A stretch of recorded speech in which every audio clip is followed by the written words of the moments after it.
आज आम सरकार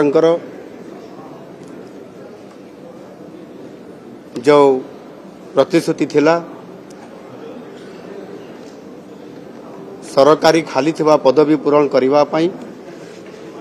एवं सेथिरे आमे 5 वर्ष रे 1.5 लाख शिक्षित युवक युवती को आमे सरकारी खाली थिबा पदवी रे पूरण करबा पई एवं प्रथम 2 वर्ष रे 65,000 युवक युवती को नियुक्ति दबा पाई एवं आज द्वादश ये नियुक्ति मेला ये द्वादश नियुक्ति मेला एथिरे आज को मिसेला परे आमे पाखापाखि 38,000 युवक युवती को नियुक्ति सरकारी स्तर रे आज आमे ताकू पूरण करलु एवं 2 वर्ष भीतर जो 65,000 अच्छी आमे जेभली भाव ये प्रक्रियाकरण को त्वरान्वित करूछु आगामी 2 वर्ष भीतर जो 65,000 देवार जो प्रक्रिया अच्छी ताठारु मध्य आमे अधिक नियुक्ति दबा पई जाउछु एनु निश्चित भाव रे एथिरे स्वच्छता एवं साधुतार सहित ए नियुक्ति प्रक्रिया को करा जाउछि एवं सेथिरे जो माने भी कौन सी प्रकार जदि एथिरे विशृंखला आचरण प्रदर्शन करबा पई बा आईन अनुसार ये कार्यक्रम को त्वरान्वित करिबारे किए व्याहत करिया पई चेष्टा करंती ताहले सेति पई स्वतंत्र भावे ए नियुक्ति प्रक्रिया रो मध्य आमे एक बिल आनिछु एवं से आधार रे ताहा आज आईन रे पहुंच होईची आ ताकू मध्य कार्यकारी आमे करिबा आरंभ करिछु लोकंकर ये सरकार हिसाब रे आज आम सरकार आगामी 5 वर्ष रे जो आमे घोषणा पत्र रे एवं लोकं को सेवा देवा पई जो आमे हमर मैनिफेस्टो रे रखिछु से आधार रे आमे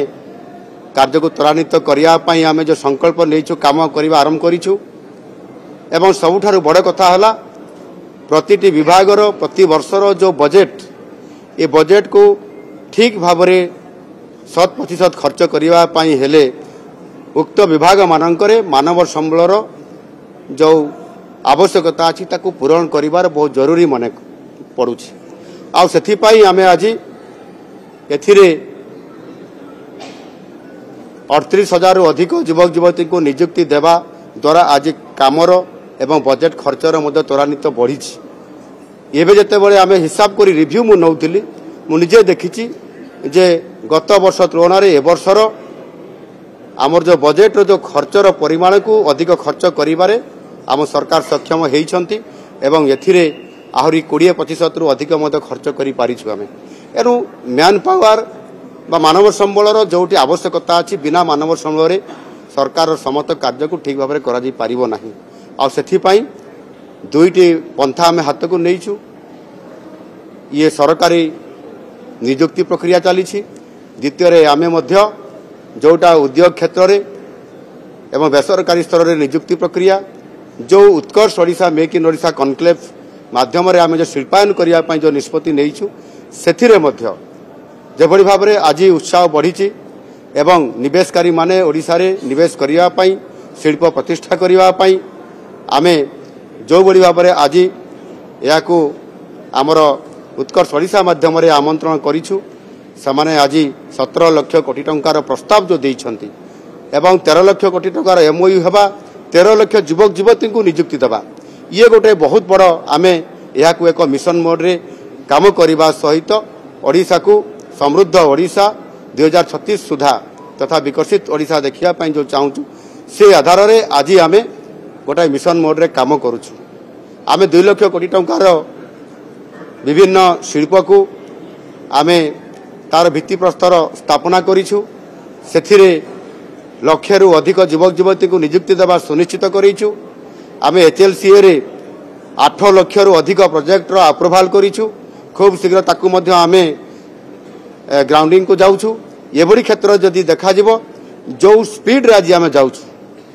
आगामी दिन रे निश्चित भाव में अर्थनैतिक दृष्टिकोण एवं ओडिशा को समृद्ध करने पाई शिल्पायन क्षेत्र में कृषि क्षेत्र में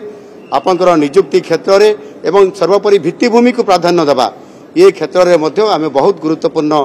भाव में आमे बजेट रे स्थान देवा सहित ताकू कार्यक्रम करूँ से बंदर विकास हो से एयरपोर्ट विकास हो रेलर विकास को जातीय राजपथर विकास को एवं ग्रामांचल प्रत्येक रास्ता को मध्य किभली भाव में एवं भित्तिभूमि को आमे सुदृढ़ करूँ ए प्रकार जो मनोभाव लेकर काम करूँ एवं डबल इंजिन सरकार रे माननीय यशस्वी प्रधानमंत्री नरेंद्र मोदी जी जेभली भाव में आमको से दिग्दर्शन दौरान आशीर्वाद दौरान एवं ओडिशा को एक संभावनार राज्य हिसाब रे निजे ताहार ग्यारंटर नहीं ग्यारंटी देइछंती जे ओडिशा रे इन्वेस्टमेंट करिबा पई एवं निश्चित भाव में आपण माने समस्ते सहजरे एवं ठीक समय सब प्रोजेक्ट को आपण सफल देई परिबे आ से आधार आज काम करूथबारु आज आगामी दिन में ओडिशा भारत वर्ष रे अर्थनैतिक दृष्टिकोण एवं आमे जो 2036 रे आमर स्वतंत्र ओडिशा प्रदेश रो गठन रो जो 100 वर्ष पूरण हम से समय को समृद्ध ओडिशा विकसित ओडिशा करबा पई एवं 500 बिलियन अमेरिकीय डॉलर अर्थनीति रे से स्तर को नेबा पई जो काम करूछु अर्थात आज जो अर्थनीतिर स्थिति अछि ताकू 5 गुणा करबा पई जो चैलेंज नैछु संकल्प नैछु ताकू निश्चित भाव में पूरा करिवु एवं ओडिशा को भारत मानचित्र रे श्रेष्ठ 5टी राज्य भितरे प्रवेश करेबु ये प्रकार बहुत बड़ा संकल्प नहीं जाऊँ महाप्रभु जगन्नाथ हमको आशीर्वाद दौरान निश्चित भाव में ये संभव है।